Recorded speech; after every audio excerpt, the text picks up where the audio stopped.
mendengarkan Dialog Jaksa Menyapa, kerjasama LPP RRI dengan Kejaksaan Republik Indonesia. Jaksa Menyapa, sahabat kita semua.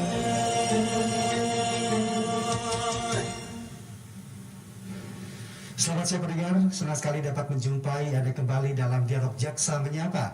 Dan pendengar, sampai dengan saat ini kita masih hidup dalam masa pandemi COVID-19 yang telah banyak merubah dari tatanan masyarakat kita atau kehidupan kita. Untuk itu, pemerintah telah mengeluarkan berbagai percepatan kebijakan untuk bisa menjaga stabilitas negara, dan diantaranya adalah sektor ekonomi. Pemulihan ekonomi nasional merupakan program yang dibentuk oleh pemerintah untuk mempercepat atau mempertahankan pembangunan ekonomi nasional atau pembangunan nasional baik di masa pandemi ataupun di masa mendatang.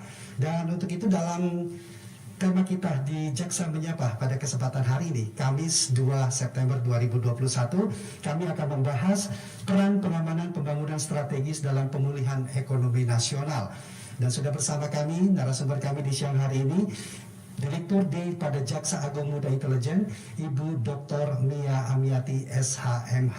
Selamat siang Ibu Mia, apa kabar? Selamat siang Mas Budi, alhamdulillah baik, sehat. Iya. Ya. Tentu ini sangat menarik sekali Bu ya, tema yang akan kita bahas, karena mungkin masyarakat selama ini mengetahui jaksa atau urusannya di masalah hukum, tetapi concern pada ekonomi sangat tinggi dan banyak sekali peran yang bisa nanti dijelaskan pada kesempatan siang hari ini, Bu. Ya, terima kasih. Tentu nanti kita akan bisa menjelaskan bagaimana kaitannya antara ekonomi dan hukum. Tidak bisa terlepas dari hal itu. Tidak bisa terlepas Ya, dengan itu. pasti akan ada kaitannya. Baik. Dan pendengar, Dialog Jaksa Menyapa kerjasama RRI dengan Kejaksaan Republik Indonesia yang kami langsungkan di ruang press room Puspenkum Kantor Kejaksaan RI Bulungan Kebayoran Jakarta Selatan. Dan kami juga mengundang Anda pendengar yang hendak berinteraktif dengan narasumber kami, silakan hubungi kami di 021 384 4545 atau di 021 352 3172. Baik Ibu Mia, segera kita mulai saja Bu ya. Baik, sebenarnya Bu, kalau kita membaca atau melihat dari tema kita, yaitu peran dari pengamanan pembangunan strategis dalam pemulihan ekonomi nasional. Di awal mungkin bisa Ibu jelaskan sebenarnya dalam hal ini di mana posisi kejaksaan untuk berperan dalam hal itu. Oke.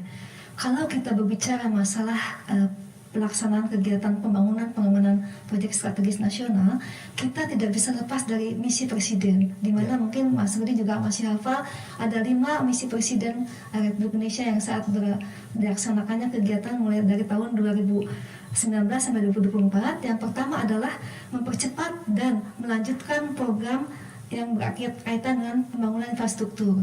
Yang kedua, pembangunan SDM. Yang ketiga, mengundang investasi seluas-luasnya agar bisa menumbuhkan lapangan kerja yang semakin luas. Kemudian melaksanakan kegiatan reformasi birokrasi, dan terakhir tidak kalah pentingnya adalah menyerap APBN untuk tepat sasaran. Nah, artinya bahwa nanti kami melaksanakan kegiatan pengamanan pembangunan proyek strategis nasional tersebut berusaha yang pertama tentu untuk bisa melaksanakan misi yang pertama tadi, melaksanakan untuk bisa mempercepat pembangunan strategis ini dalam hal infrastruktur. Kemudian yang kedua, kami akan mengawal sampai sejauh mana pelaksanaan kegiatan tersebut dilaksanakan, tentu dengan tetap fokus untuk menyerap APBN yang tepat sasaran. Artinya tidak akan ada penyimpangan-penyimpangan. Jadi kehadiran kami di sana meminimalisir kemungkinan adanya penyimpangan. Melakukan pendampingan juga Ibu di Ya, sana, pasti itu. Dan tentu itu bukan hal yang mudah ya Pak, karena ada dari 20 sektor yang sudah digaris oleh pemerintah berdasarkan keputusan Presiden, ada 245 proyek yang harus kami laksanakan kegiatan pengawalannya. Sejauh ini bagaimana Ibu Mia, Kejaksaan menilai jalannya program-program tersebut Ibu? Yang pertama tentu saya selaku pimpinan di Direktorat D yang melaksanakan kegiatan ini sangat mengapresiasi stakeholder kami yang betul-betul sangat berantusias untuk bisa memenuhi harapan mereka. Mereka menginginkan sekali untuk bisa didampingi. Cuma karena keterbatasan kami juga memilah-milah, dan ada salah satu syarat yang harus dipenuhi pada saat mereka mengajukan permohonan. Kita harus melihat dari yuris normatifnya, membuat analisa atau telah intelijen. Apakah memang bisa dilakukan kegiatan pendampingan? Tidak semuanya bisa dilaksanakan. Sepanjang masih memenuhi ketentuan, bisa kita penuhi ketentuan itu, permohonan itu. Dan prakteknya nanti yang pertama adalah mereka harus bisa memaparkan apa yang akan kegiatannya, dan sumber dana seperti apa, dari mana, dan sejauh mana hambatannya. Tugas kami di sini adalah mendeteksi secara dini kemungkinan adanya ancaman, hambatan, tantangan, dan gangguan dalam pelaksanaan proyek nanti ke depannya. Jadi betul-betul mereka akan merasa ini adalah suatu hal yang baru yang misalnya dalam hal pelaksanaan kegiatan akan dibangun suatu proyek strategis nasional terhambat dengan adanya masalah pelepasan hak dari masyarakat yang terdampak dengan yang akan dijadikan proyek tersebut. Nah itu kadang ada istilahnya mungkin ada sesuatu yang memang ada di salah satu pihak yang merasa keberatan atau tidak sesuai dengan alih ganti ruginya. Nah itu kami berperan di situ mendeteksi secara dini kemungkinan hambatan-hambatan seperti itu dan mencarikan solusi yang terbaik, karena kan pemerintah punya prinsip ganti untung bagi masyarakat bukan ganti rugi. Nah, tetapi tetap pada jalur harus sesuai dengan norma-norma hukum yang berlaku. Yang kedua ada tumpang tindih kepentingan antara pemerintah daerah dan pemerintah pusat. Kadang-kadang itu juga termasuk kendala bagi kami, bagi pelaksana proyeknya, sehingga kami bisa menjembatani secara persuasif, kami duduk bersama memecahkan masalah tersebut sehingga semua punya kesadaran ini hanya satu, demi merah putih, demi kepentingan nasional. Jadi itulah kami mencoba menggagas mereka punya visi dan misi yang sama dalam melaksanakan proyek strategis nasional ini untuk memenuhi ketentuan bahwa ini misi presiden pemerintahan kita yang harus kita laksanakan. Artinya dibutuhkan kolaborasi dari setiap stakeholder, itu sangat penting sekali ya. Dan bagaimana perjalanan dari kolaborasi itu sampai dengan saat ini untuk melaksanakan apa yang menjadi visi-visi presiden ini? Jadi karena sesuai dengan yang nomor 5 tadi, itu harus penyerapan anggaran harus fokus dan tepat sasaran, berarti ada harus pertanggungjawaban yang real yang bisa dipertanggungjawabkan anggaran tersebut. Jadi pada saat kami sudah mulai pertama kita melaksanakan kegiatan meeting awal, setelah selesai semuanya kita pahami, kita sepakati, kita bisa laksanakan kegiatan pendampingan. Langkah pertama adalah harus melaksanakan kegiatan penandatanganan fakta integritas. Jadi mereka semua pelaksana proyek tersebut terikat dengan ketentuan yang dituangkan dalam fakta integritas tersebut, termasuk kami juga selaku pendamping. Tidak ada lagi jaksa atau petugas yang bisa diiming-imingi atau tergoda dengan tawaran atau untuk bisa ikut dalam urusan proyek. Tidak ada sama sekali, itu haram hukumnya bagi kami.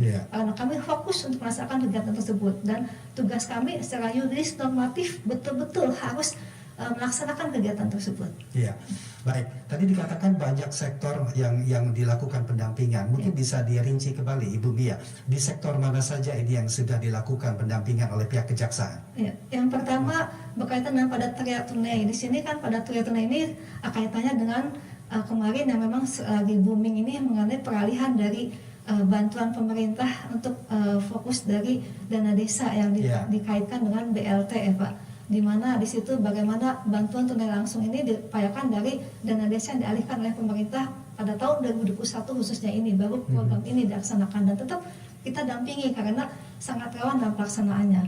Di beberapa daerah terjadi masalah adanya misalnya antara pemerintah daerah dengan masyarakat sebagai penerima bantuan, jadi akhirnya kita upayakan bagaimana ini sesuai dengan aturan. Terus yang kedua, proyek-proyek strategis berkaitan dengan masalah perumahan yang umum untuk masyarakat yang digariskan oleh pemerintah untuk mereka yang membutuhkannya. Kemudian juga ada proyek strategis yang berkaitan dengan hal-hal yang bersifat nasional, misalnya pembangunan kilang seperti itu. Dan yang paling menonjol tadi ada beberapa kilang yang dalam hal ini dalam tanda kutip sering jadi perdebatan karena ada masalah di dalamnya, ada kepentingan orang banyak. Setelah kita terjun ke lapangan dan berada di tengah-tengah mereka, kita luruskan, kita fokuskan ini untuk kepentingan nasional, bukan kepentingan para pejabat yang ada di sana ataupun siapapun yang terlibat dalam hal ini. Terus yang ketiga diantaranya adalah ada food estate, mungkin Bapak pernah dengar. Ini food estate juga cukup menarik karena kaitannya dengan mengembangkan bagaimana upaya pemerintah untuk bisa memfokus, tidak hanya terfokus di Pulau Jawa.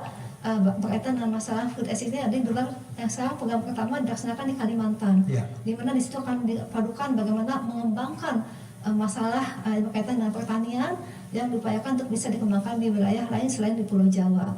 Nanti kaitannya nih food estate ini kan berkembang, termasuk segala sesuatu fasilitas penunjangnya itu masuk proyek strategis.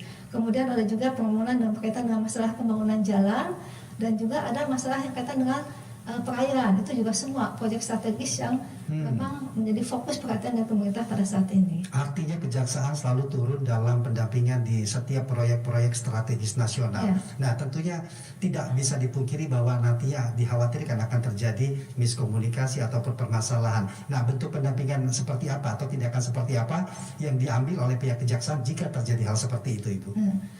Dari awal kan kita sudah melihat mereka sudah harus paparan pada pertama kita meeting awal, kita melihat bahwa di sini sudah terprogres semua, rencana sudah sesuai dan kita oke jalan. Nah, apabila di tengah perjalanan pada saat kita sedang melaksanakan kegiatan pendampingan, ternyata ada masalah yang di luar apa istilahnya di luar pengetahuan kita atau di luar estimasi kita, itu terjadi penyimpangan di proyek tersebut. Nah, otomatis kami juga selaku jaksa, para penegak hukum akan mengubah pandangan, bertindak selaku penyelidik, bisa melakukan kegiatan dengan melaksanakan kegiatan di situ, mencoba menganalisa atau mengumpulkan bahan keterangan dan pool bucket, pool data, mencari pengetahuan apakah memang ada unsur pidana yang terjadi. Nah, apabila memang terjadi di situ ada memenuhi unsur yang bisa melaksanakan kategori tindak pidana, maka otomatis kami punya kewajiban menyerahkan pada yang berwenang untuk melaksanakan kegiatan penyidikan dan kami harus stop melaksanakan kegiatan pendampingan tersebut.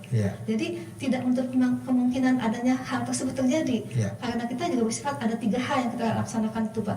Bagaimana kita melaksanakan kegiatan dari awal, kita secara strategis kita bisa melihat bagaimana ini ketentuan-ketentuannya, kemudian yang kedua bagaimana kita melaksanakan kegiatan pengamanan ini dari unsur-unsur masalah yang tadi adanya deteksi-deteksi dini untuk bisa mencegah awal bagaimana kemungkinan terjadinya penyimpangan-penyimpangan sehingga kita bisa melihat dari awal adanya kemungkinan deteksi dini tersebut sangat bermanfaat bagi mereka. Terus yang ketiga, dalam hal pertanggungjawabannya, tentu juga kami bisa melihat di sini mereka juga di dalam internnya ada peranan dari inspektorat setempat, jadi perlu tetap berkoordinasi. Jadi jika ada hal-hal yang memang menurut kami ada sesuatu yang tidak sesuai dengan ketentuan, pasti akan berkoordinasi langsung dengan inspektorat setempat, karena kami selalu menegaskan bahwa tetap harus didampingi oleh inspektorat setempat. Jadi mereka tetap berjalan sesuai dengan aturan, dan jika ada yang mulai nggak sesuai arah ya harus diperingatkan. Langkah pertama kami tentu mengingatkan, lalu kami ekspos, kami kemukakan ini masalahnya dan apa kendala mereka sampai seperti ini. Apabila tidak bisa terpenuhi harapan kami untuk diingatkan, ya terpaksa tadi kami beralih haluan untuk bisa bertindak selaku jaksa penyelidik. Itu sudah kewenangan dari ketentuan mutlak dari kejaksaan. Masih semakin menarik sekali pembahasan kita di siang hari ini, Bu. Dan kami undang kembali Ibu Mia ya untuk pendengar Pro 3 RRI. Silakan bagi Anda yang ingin berinteraktif dengan narasumber kami, silakan hubungi kami di 0213844545 atau di 0213523172. Baik Ibu, saya ingin bertanya dari sisi yang berbeda. Dari pihak mitra yang terlibat dalam pelaksanaan proyek strategis nasional, jika ada temuan atau ada pendampingan dari pihak kejaksaan, apa yang harus mereka lakukan sebenarnya? Yang harus mereka lakukan tentu yang pertama adalah harus transparan, harus terbuka, jangan ada yang sembunyikan. Sebagai contoh, salah satu hal mereka melaksanakan kegiatan permohonan setelah kita ajukan dan kita analisa buat telahan intelijen ternyata memenuhi unsur untuk bisa dilaksanakan kegiatan, tidak ada masalah, maka kita melaksanakan kegiatan pendampingan.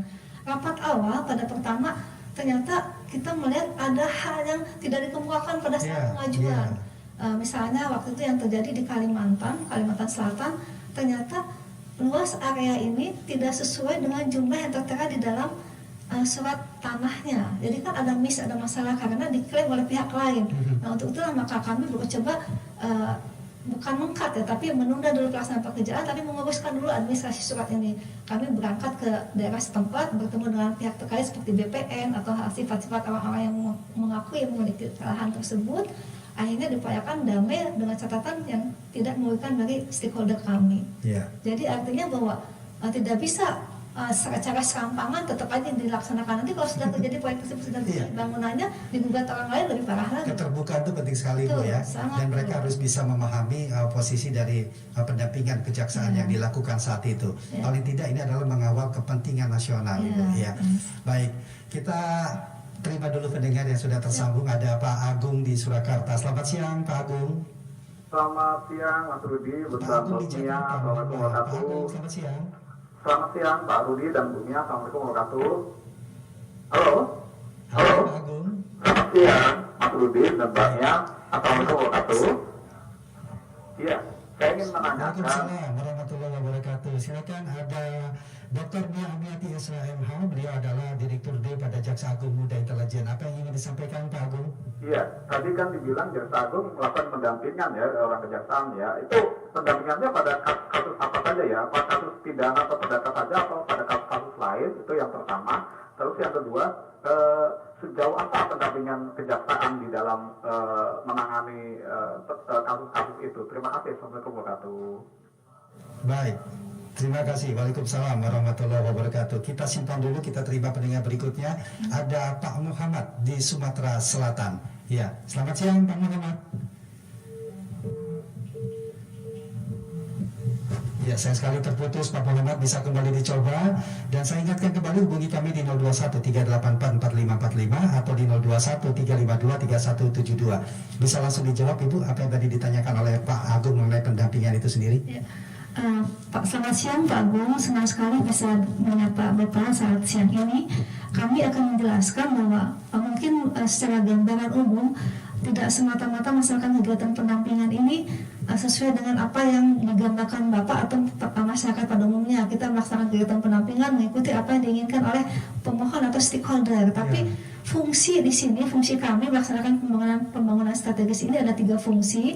Yang pertama adalah kita lakukan kajian strategis. Artinya bahwa menginventarisasi dulu apa kegiatannya dikaitkan dengan perundang-undangan, apakah memang sudah sesuai dengan ketentuan, apakah layak untuk melakukan kegiatan pendampingan meskipun itu sudah terdaftar dalam proyek strategis nasional dalam PSN. Kemudian yang kedua, kita mencoba untuk bisa melaksanakan kegiatan fungsi dukungan personil, material ataupun aset. Jadi artinya bahwa apabila dalam pelaksanaan kegiatan pendampingan tersebut ada hal-hal yang terkait dengan aset ataupun material ataupun personil yang memang perlu dilaksanakan kegiatan pelaksanaan kegiatannya karena adanya potensi ancaman, hambatan, tantangan dan gangguan, maka kita akan berupaya sejauh mungkin bagaimana bisa melaksanakan kegiatan terhadap dukungan pengamanan tersebut. Kemudian yang terakhir adalah koordinasi dan kerjasama dengan kementerian atau lembaga terkait. Artinya tadi seperti yang saya jelaskan di Kalimantan Selatan, di mana ada salah satu proyek sudah hampir mau dibangun, dilaksanakan pekerjaan, sudah ada pemenang proyek, sudah akan melaksanakan kegiatan, sudah lewat semua masa pelaksanaan kegiatan untuk pada proyeknya tersebut. Setelah lewat dari izin juga kami ikuti, namun tetapi pada saat pelaksanaannya ternyata ada yang belum terbuka, ada yang belum diketahui oleh kami karena tidak disampaikan oleh pemohon. Adanya masalah dengan terkait tanah atau aset yang akan digunakan sebagai proyek yang akan dibangun tersebut, sehingga itu upaya kami untuk bisa melaksanakan kegiatan koordinasi dengan kementerian atau lembaga terkait agar betul-betul bisa clear and clean pelaksanaan pembangunan proyek nasional tersebut. Ya, baik. Demikian tadi Pak Agus apa yang sudah disampaikan oleh Ibu Mia, dan mungkin ada lagi pendengar yang lain. Ada Pak Muhammad di Sumatera Selatan yang tadi sempat terputus. Selamat siang Pak Muhammad. Halo Pak Muhammad. Halo, selamat siang. Selamat siang, silakan Pak. Selamat siang Bu narasumber.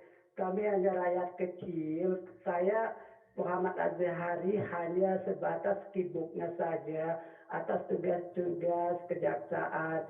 Begini Bu, kami sebagai rakyat kecil meminta kepada kejaksaan sepanjang zaman untuk tidak lari daripada sila kedua dari Pancasila, yaitu kemanusiaan yang adil dan beradab itu kan dasar pokok dari tugas kejaksaan. Dan dalam kenyataannya kadang-kadang malah terbalik, dan hal itulah yang menimbulkan perang dadah pada masyarakat Indonesia.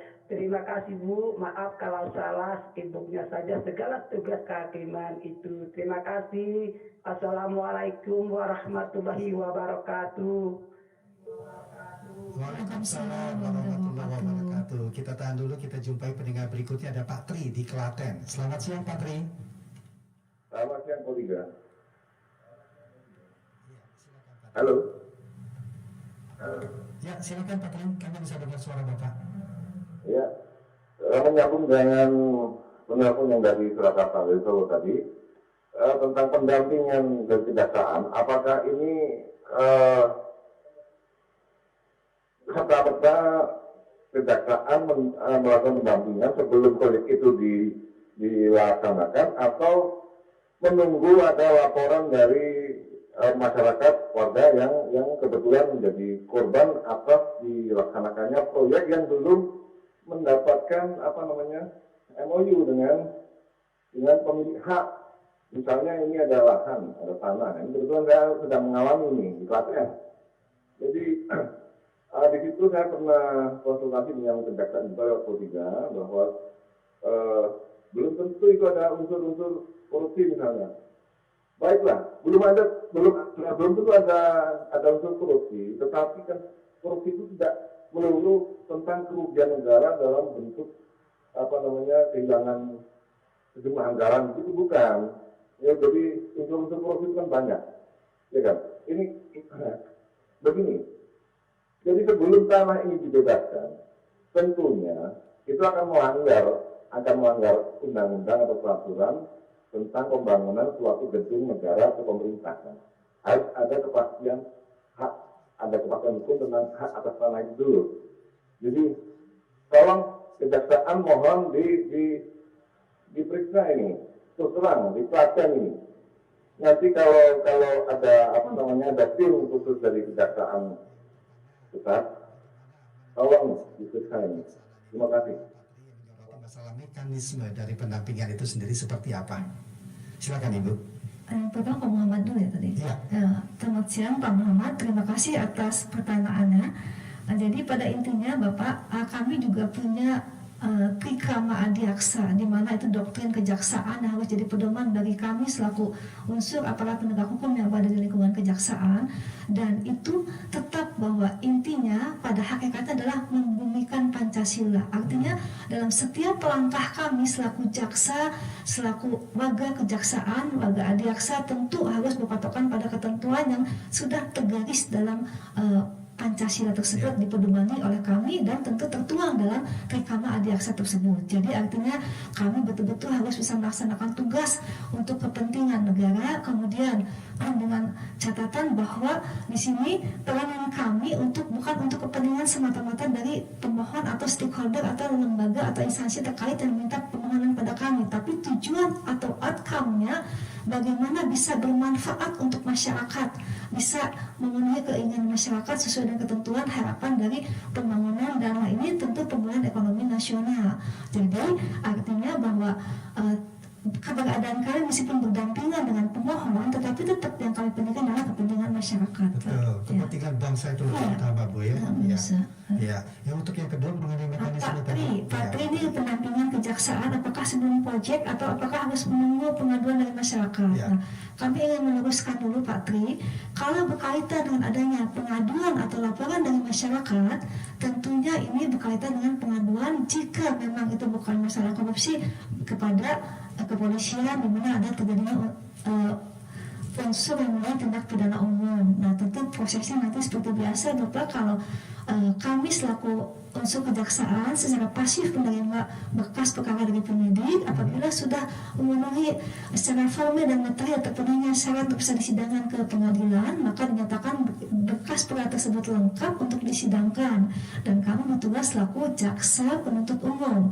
Nah dalam hal kegiatan pendampingan ini tentu kami menerima permohonan dari pemohon itu pelaksana pekerjaan, kementerian atau lembaga terkait. Nah di dalam pelaksanaannya dari awal tentu sudah ada bagaimana kami bisa melihat, karena biasanya sudah ada pembebasan lahan. Nah itu juga ada kalanya mereka dari awal sudah kami dilibatkan, namun ada juga yang sudah terlaksana. Nah pada saat memang kita menemukan adanya, mendeteksi secara dini adanya kemungkinan masyarakat yang dirugikan, tentu tugas kami adalah langsung terjun ke lapangan, mencari tahu bagaimana sebenarnya yang terjadi. Apakah memang ada kelalaian dari lembaga atau instansi terkait yang belum memenuhi kewajibannya mengganti lahan itu dengan benar atau sesuai dengan ketentuan. Nah, namun ada kalanya juga kalau memang dulu misalnya ahli warisnya A sudah dibayarkan, tetapi ternyata ahli waris yang B ini masih mengaku belum menerima pembayaran. Nah kami tentu akan mencegah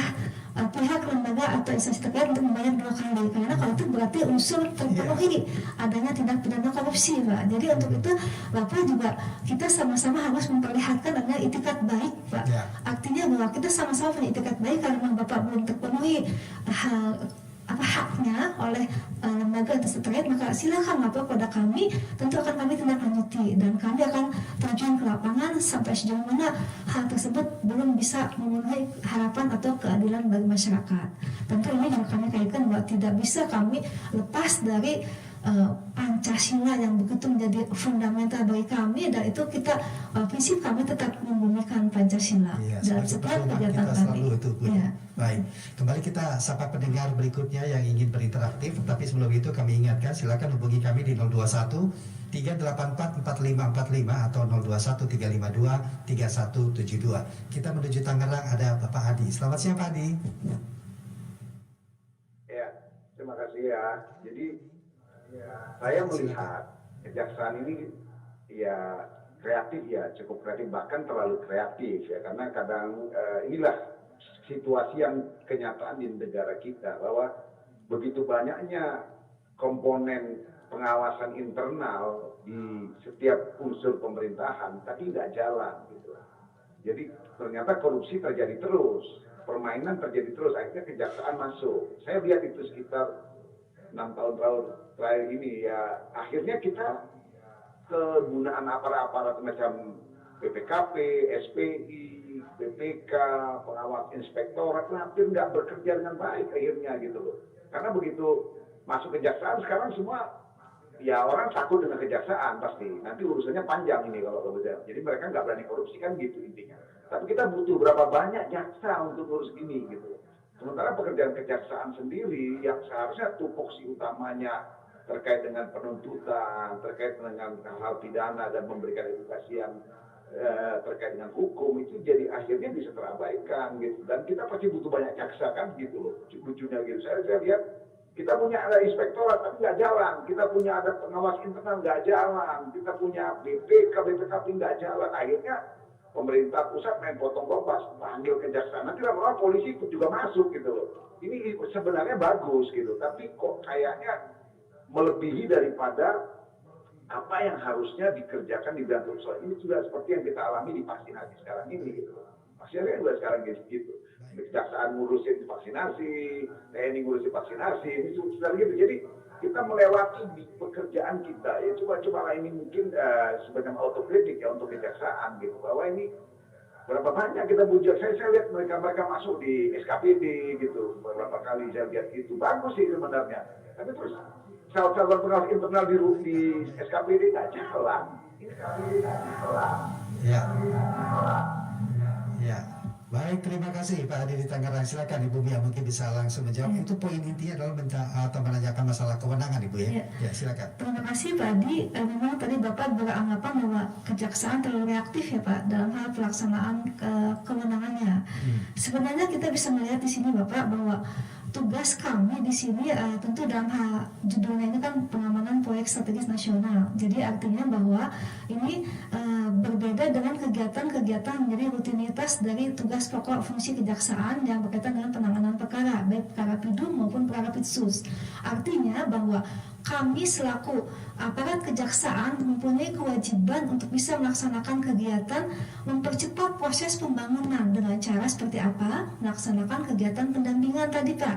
Artinya kami bisa melaksanakan kegiatan mencoba mendampingi apabila pelaksana pekerjaan ini tidak sesuai dengan ketentuan, akan kami ingatkan, akan kami upayakan berusaha untuk bisa meminimalisir adanya kemungkinan penyimpangan. Dan kedua, jika ada hak masyarakat yang belum terpenuhi, tentunya kami akan berupaya untuk bisa melaksanakan menyelesaikan masalah itu yang terkait dengan administratif, tentunya bagaimana agar proyek tersebut ke depan tidak ada lagi ancaman, hambatan, rintangan ataupun gangguan sehingga bisa terlaksana dengan baik. Dan ekspektasi masyarakat menikmati pembangunan dengan terpenuhi haknya bisa kami penuhi tentunya Pak. Di sini mungkin bisa saya sedikit jelaskan bahwa ada arahan Bapak Jaksa Agung pada awal beliau pertama dilantik bahwa yang pertama adalah tolak ukurnya bukan berarti semakin banyak tindak pidana korupsi maka semakin baik. Malah kebalikannya, menurut beliau justru semakin sedikit perkara tindak pidana korupsi yang bisa terjadi di suatu daerah, berarti jaksa sudah bekerja dengan baik melaksanakan kegiatan mencegah agar betul-betul masyarakat bisa melaksanakan kegiatan pembangunan, melaksanakan kegiatan apapun yang akibat yang muaranya nanti tidak ada lagi yang melawan hukum. Artinya penegakan hukumnya sudah berjalan dengan lancar karena adanya yang sifatnya tadi berupaya untuk bisa mencegah sehingga tindakan berdasarkan hukum menjadi ultimum remedium, artinya upaya terakhir yang bisa kami tegakkan itu Pak. Ya baik, silakan pendengar masih terbuka untuk Anda untuk menghubungi kami untuk berdialog secara interaktif dengan narasumber kami Dr. Mia Amiati SHMH di 0213844545 atau di 0213523172. Dan Ibu Mia, tentunya Kejaksaan juga memiliki rencana strategis kejaksaan dalam mungkin setiap tahun, terutama dalam sasaran mempercepat atau juga mensukseskan program strategis nasional ini. Nah, sejauh ini bagaimana pelaksanaan dari atau meningkatkan komitmen kinerja kejaksaan untuk tetap searah dengan proyek strategis nasional kita ini, Bu? Yang pertama tentu kami tadi mencoba untuk bisa menganalisa secara dini kemungkinan adanya AGHT tadi, ancaman, hambatan, tantangan, dan gangguan dalam pelaksanaan proyek. Terus yang kedua, kami berperan bahwa tidak hanya mereka yang melaksanakan pekerjaan yang menandatangani fakta integritas, tapi termasuk juga saya dan teman-teman semua pelaksananya. Artinya bahwa kita terikat dengan aturan, bahwa tidak ada lagi yang bisa menyimpang yang tidak sesuai dengan ketentuan. Itu yang betul-betul jadi pedoman bagi kami, sehingga ya waskat melekat dari saya kepada semua bawahan secara berjenjang, dan secara umum kita melaksanakannya sesuai dengan apa yang jadi pedoman kita tadi. Bagaimana fakta integritas itu kita tandatangani ini bukan berarti ditandatangani di hadapan para pejabat berwenang, tapi di hadapan Allah Subhanahu wa taala. Artinya betul-betul kita terikat bahwa ini sesuatu yang harus kita laksanakan, amanah untuk bisa melaksanakan kegiatan pendampingan agar masyarakat bisa menikmati hasilnya pembangunan nanti ke depan. Artinya bukan semata-mata mengawal, tapi mendampingi itu adalah juga untuk bisa menjaga agar kelangsungan proyek strategis nasional, terutama dalam masa pandemi ini benar-benar dapat tercapai, Ibu ya. Seperti yang menjadi arahan Presiden, dan tentu ini juga dituangkan kejaksaan menjadi suatu pedoman kerja yang cukup berat sekali. Bagaimana koordinasi dengan sampai di tingkat daerah ini? Ya, koordinasinya memang harus intens. Artinya setiap ditemukan ada masalah, kita bahas, bisa analisa di sini buat telahan intelijen. Secara normatif, kita yuridis normatifnya kita kemukakan. Nah, apabila pimpinan menyetujui, maka akan kita segera turun ke lapangan. Bagaimana temuan yang kita ketemukan tersebut agar bisa ditindaklanjuti, dan tidak sedikit terutama di departemen sosial, bahkan Pak Jaksa Agung mendapat awards, mendapat anugerah penghargaan dari Ibu Menteri karena begitu banyak pelaksanaan proyek di departemen sosial yang berhasil dibantu oleh kejaksaan, termasuk pada saat terjadinya indikasi perbuatan-perbuatan menyimpang. Misalnya pada saat melaksanakan bansos ini ada beberapa pelaksananya yang memang tidak melaksanakan amanahnya sehingga tidak sampai kepada yang berhak. Terus kemudian ada juga yang memarkup nilai atau harga, itu juga terjadi, sehingga semua bisa kita laksanakan. Dan betul karena kajian kita strategis, dan di sini juga ada sifatnya yang betul-betul harus kita melihat mana yang harus didahulukan. Jadi pada itu kita bertindak selaku tim melaksanakan kegiatan full bucket dan full data untuk bisa memenuhi bahwa ini ada pidana atau tidak. Artinya transparan itu kuncinya, dan jangan macam-macam, Bu ya. Itu akan selalu terdeteksi semuanya itu, Bu ya. Dan mekanisme deteksi dini itu apakah itu dimulai dari mana untuk bisa mengetahui semua itu? Tetapi sebelum dijawab, kita terima dulu pendengar. Ada Pak Rubin di Brebes, Jawa Tengah. Selamat siang, Pak Rubin.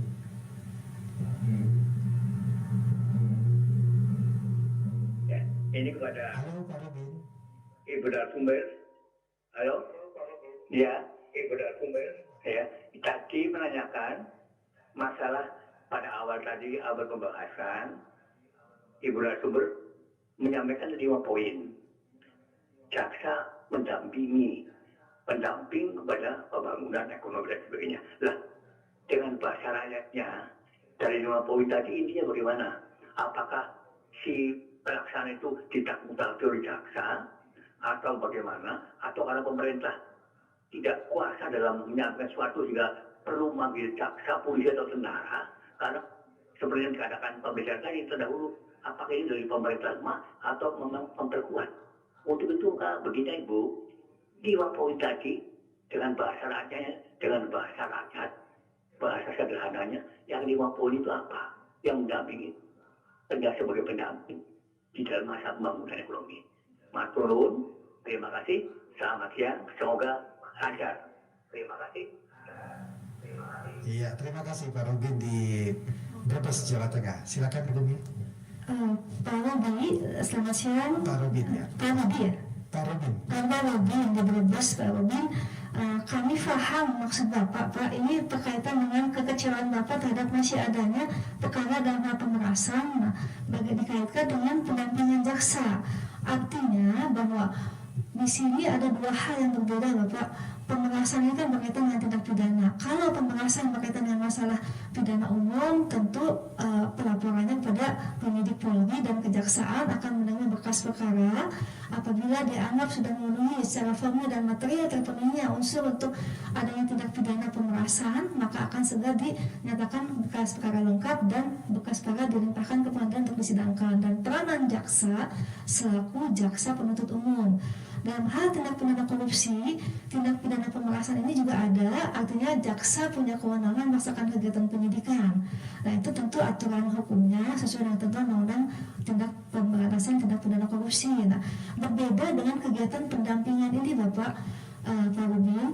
Kegiatan pendampingan ini artinya bahwa pada saat stakeholder kami, misalnya dari Departemen Kelautan, melaksanakan kegiatan program yang masuk strategis nasional, kami laksanakan kegiatan pendampingan. Nah, misalnya apabila terjadi pemerasan dalam hal ini, tentu kami akan bisa mendeteksi dalam hal apa, seperti apa. Apakah memang ada aparat dari pelaksana pekerjaan yang melakukan tindakan pemerasan tersebut?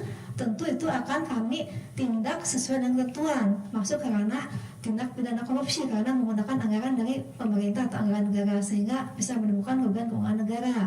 Nah, dalam hal ini tentu kami ingin bisa men-switch dulu pemikiran Bapak ini terkait dengan masalah pendampingan dalam pelaksanaan proyek strategis nasional, khususnya dalam rangka pemulihan ekonomi nasional. Jadi bagaimana kami mencoba untuk bisa mendukung percepatan progres tersebut sesuai dengan misi Presiden dan mendukung agar penyerapan anggaran dari APBN ini bisa fokus dan tepat sasaran. Artinya pekerjaan atau proyek tersebut dilaksanakan sesuai dengan yang dibutuhkan masyarakat, bukan yang malah tidak ada gunanya bagi masyarakat. Itu artinya pengertian dari fokus dan tepat sasaran tersebut, Pak. Iya. Baik, nanti silakan pendengar dapat hubungi kami kembali di 0213844545 atau di 0213523172. Kami masih dalam dialog Jaksa Menyapa dengan tema kita, peran pengamanan pembangunan strategis dalam pemulihan ekonomi nasional, bersama dengan narasumber kami, Direktur D Jaksa Agung Muda Intelijen, Dr. Mia Amiati SHMH. Dan nanti kami akan kembali setelah kami hadirkan beberapa informasi berikut ini. Kilas Berita. Pendengar, Wali Kota Bandung Oded M. Daniel memastikan masih menutup taman dan ruang terbuka hijau lainnya di masa penerapan pemberlakuan pembatasan kegiatan masyarakat atau PPKM level 3. Hal ini ia jelaskan kepada wartawan di Pendopo Kota Bandung pada Kamis hari ini. Menurutnya, pemerintah kota terus melakukan relaksasi secara bertahap dan terbaru adalah soal kebijakan jam operasional pusat perbelanjaan dari semula pukul 8 waktu Indonesia Barat menjadi pukul 9 waktu Indonesia Barat. Informasi selengkapnya dan juga informasi-informasi lainnya dapat Anda akses di dalam resmi kami rri.co.id. Indonesia Menyapa.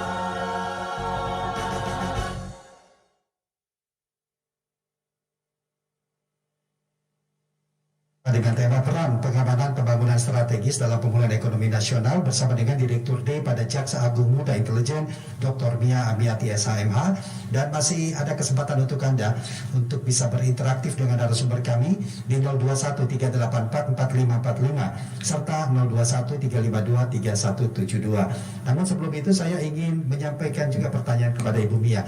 Selama ini tentu ini adalah suatu kerja yang keras untuk bisa membantu negara atau membantu bangsa ini pulih kembali, terutama dalam sektor ekonomi. Nah, menjaga komitmen itu untuk bisa terus menjadi salah satu yang berperan penting dalam pemulihan ekonomi nasional, apa yang sudah dilakukan kejaksaan atau yang akan dilakukan kejaksaan nanti, Ibu? Kembali kepada tupoksi kami di bidang intelijen khususnya di Direktorat D, sesuai dengan komitmen kami untuk melaksanakan mendukung percepatan proyek strategis nasional tersebut. Tentu yang pertama kita harus bisa mencegah secara dini kemungkinan adanya permasalahan, jadi identifikasi dari awal.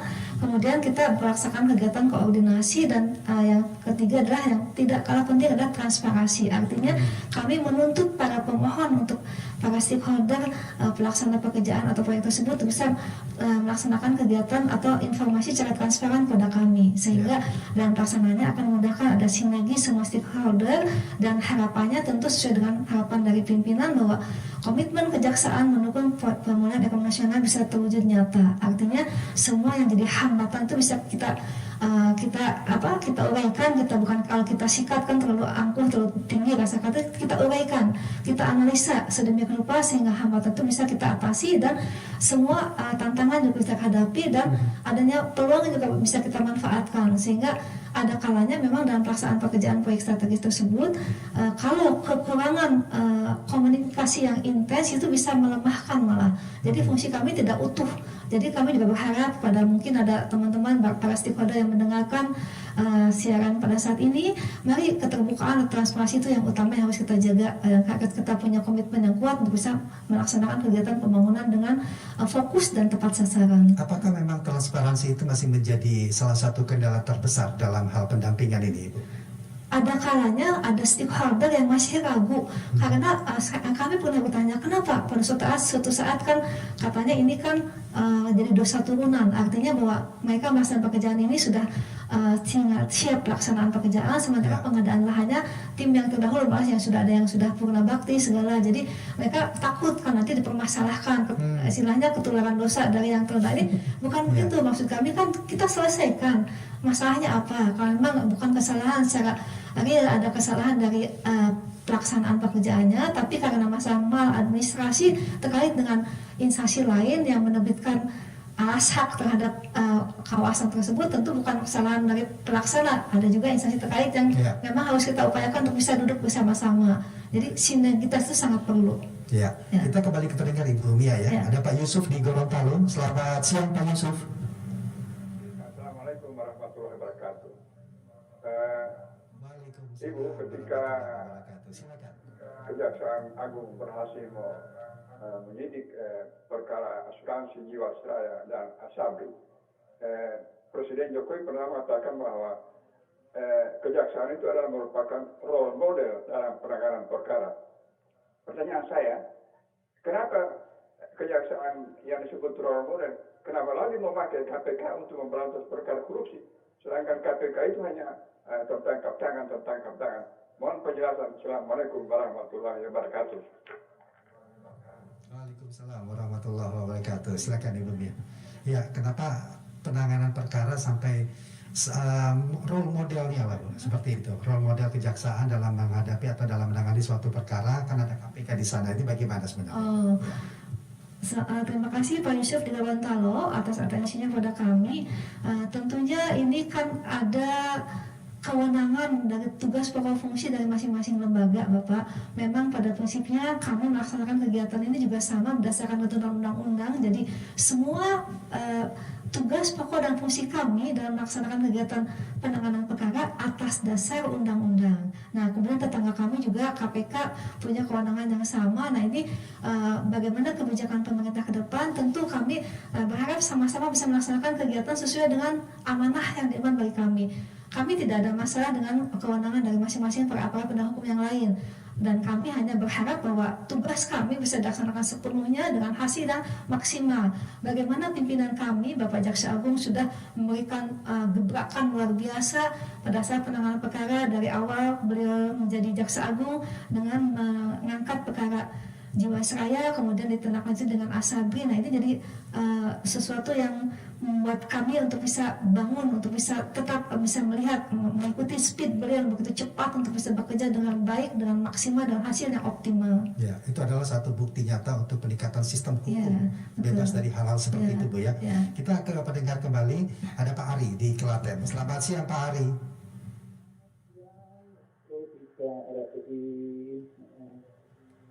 Ini saya mau tanya benar untuk penggunaan atau istilahnya masa berlakunya untuk hak pakai dari pemerintah itu berapa tahun? Ya, kan? Karena terus terang saya sebagai korban ibaratnya saya menjadi korban ya sebuah lahan. Karena lahan itu kan dari warisan nenek moyang saya pakai kan, itu sudah terkena pajak dari tahun lama sekali ya itu sampai sekarang.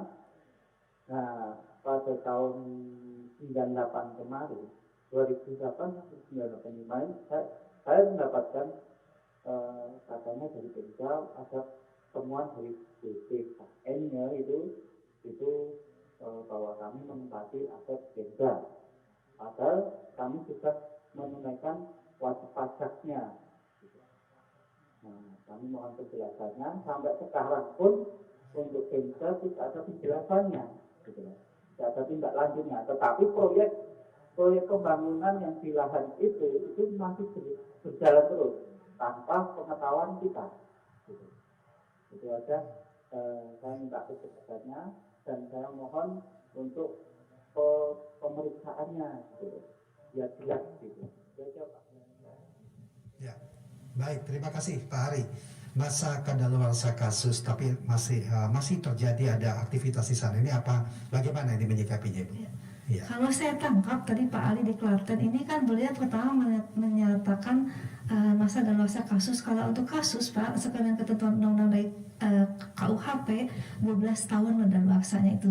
Nah, tapi untuk hal ini yang tadi Bapak jelaskan bagaimana berakhirnya masa hak pakai dari pemerintah. Nah, perlu kami jelaskan di sini Pak, kalau pemerintah itu yang hak pakainya adalah HPL ya, hak penguasaan lahan, di mana biasanya itu berdasarkan ketentuan ada terkait dari BPN ataupun pemerintah pusat memberikan kewenangan kepada pemerintah daerah misalnya menggunakan HPL tersebut atau kementerian atau lembaga terkait lainnya.